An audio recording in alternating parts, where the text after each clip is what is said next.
guys, what is going on? Blossom is back and welcome back to another episode of Top Drives, a very special video for you today. I'll be opening some packs, some nice carbon fibers, well actually just one carbon fiber, singular, and a ceramic pack, so let's get into that. Okay guys, and we are back. Let's jump into events and get our prizes. Let's go.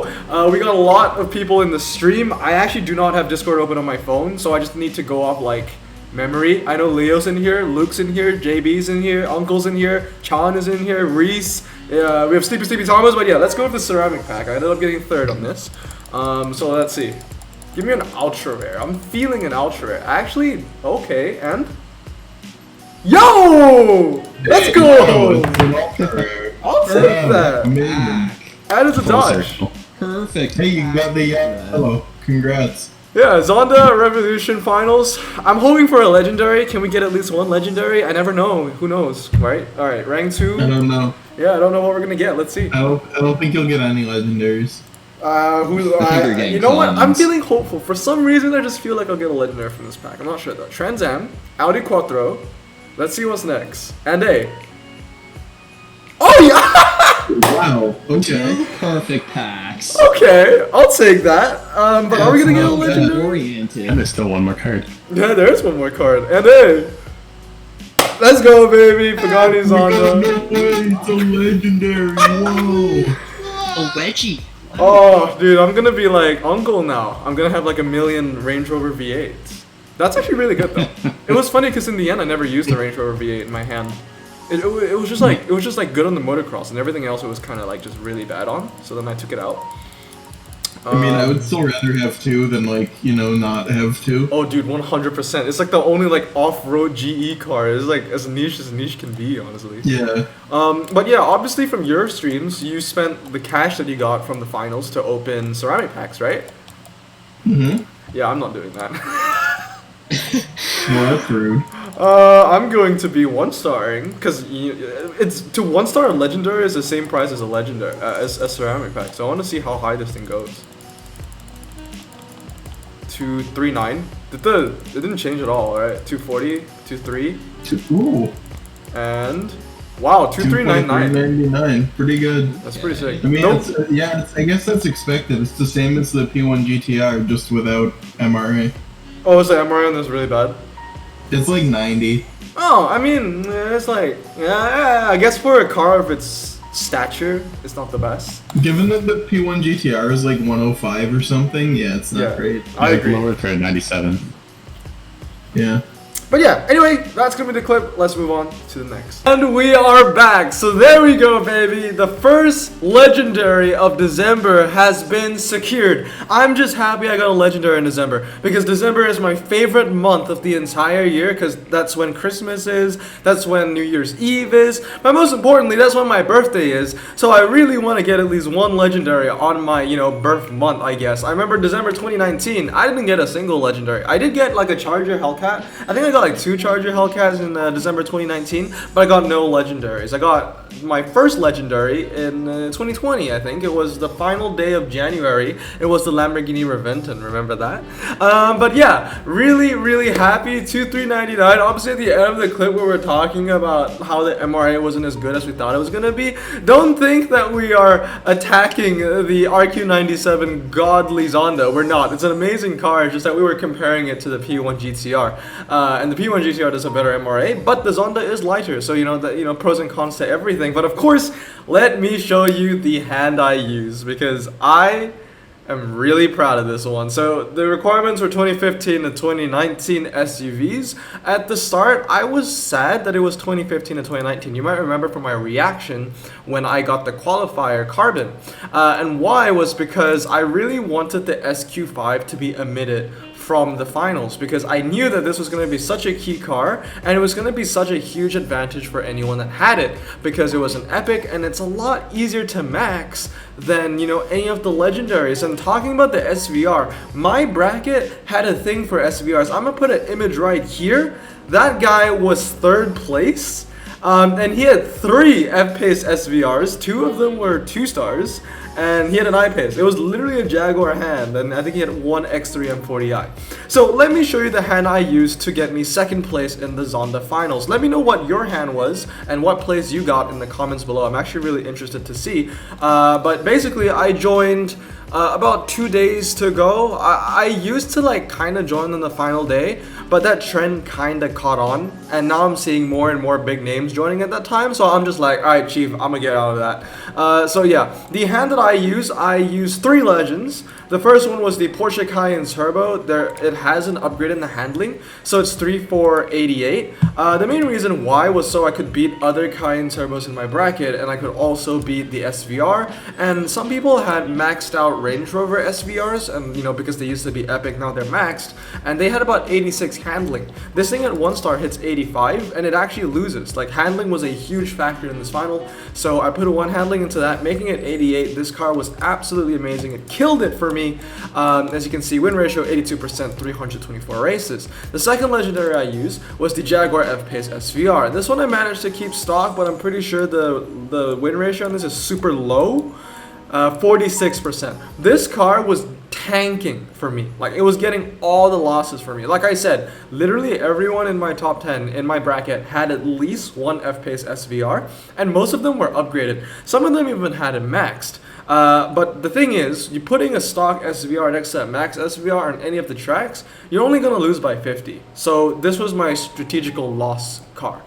Next up was the Bentley Bentayga W12. Now, if you followed my Top Drives Instagram, you would know that this car has won me 2 prize cars before, the Chiron Sport and the Pagani Huayra BC. Now this car has won me 3 prize cars, the Chiron Sport, the Huayra BC, and now the Zonda Revolution, which is so ironic because this car is absolute garbage. It loses to the Bentayga diesel in everything but the test bowl, but this is why this car was so good, because it was the best car on the test bowl. It hits 167 miles per hour on the test bowl, and although I don't have the Stelvio Quadrifoglio, which is like the super key car, and you know, people in my bracket even had it maxed, here's the thing, right?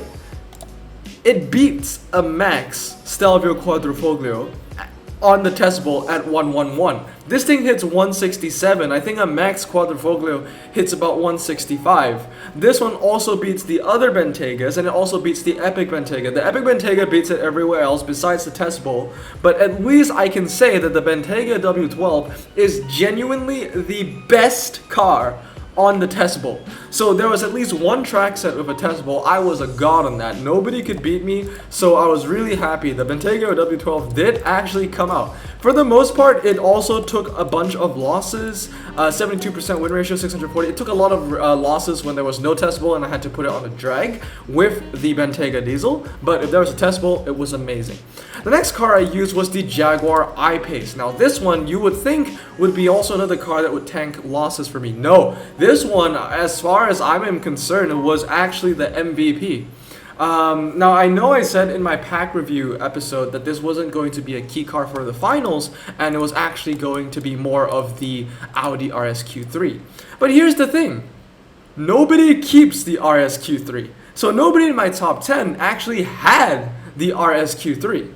But everybody had the I-Pace, because when you think about it, outside of a Tri-Series, this car is absolutely useless, right? It's 4-wheel drive, high ground clearance, performance tires, and you know, there's so many cars better than it in its niche. But the I-Pace, everybody has it maxed because it's been such a useful machine. And come to think of it, I think it's won me maybe 2 prize cars now, maybe even 3. I have to go back and check it. I did not use this for the Chiron Sport Finals, but this car was a huge MVP for me because everyone in my bracket also had it maxed. But the problem was, theirs was 323, mine is 233, and the 233 I-Pace was beating the 323 I-Pace on wet canyon, on dry canyon, on wet hairpin. No, it drew on the wet hairpin. But the thing was, the I-Pace never lost. My 233 I-Pace never lost to a 323, and it won against other 323s. Like the 233 beat the 323 I-Pace on canyon and dry canyon and wet canyon. That's already 50% of the track sets, right? And then there was another track set where this thing was on the test bowl, so that was always my free win. And if it wasn't the test bowl, it was a canyon, so this was always my extra win. Most of my wins in my bracket, I was winning 150 to 100. It was all very close. Everything was really close knit. It was all down to one car making the difference. And the last car I used in my hand was another epic, another maxed epic. This one has now won me 2 prize cars as well. The Volvo XC40. It won me the Viper GTSR, and now it has won me the Zonda Revolution. Now this thing was the dark horse of the event. If you remember, there was a motocross track set, right? Now the first thing is, the best car for the motocross, besides a maxed out Alfa Romeo and an SQ5, would be the Land Rover Defender Works V8.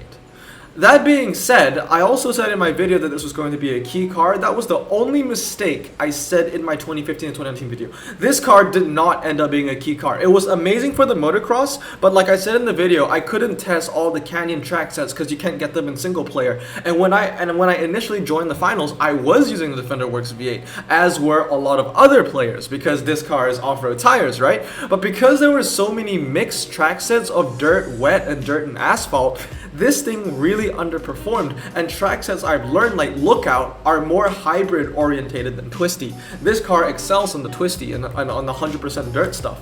So, you know, it actually ended up not being very good, so I ended up using the XC40 instead. Now the XC40, because it's so light, coming in at under 1,600 kgs, it was the dark horse of the event because a lot of people had a maxed out X3 M40i. I was thinking about putting in the X3 M40i in my hand as well. As you can see, I already started upgrading it, but then there was something that I learned that I did not tell anybody because this was a huge advantage.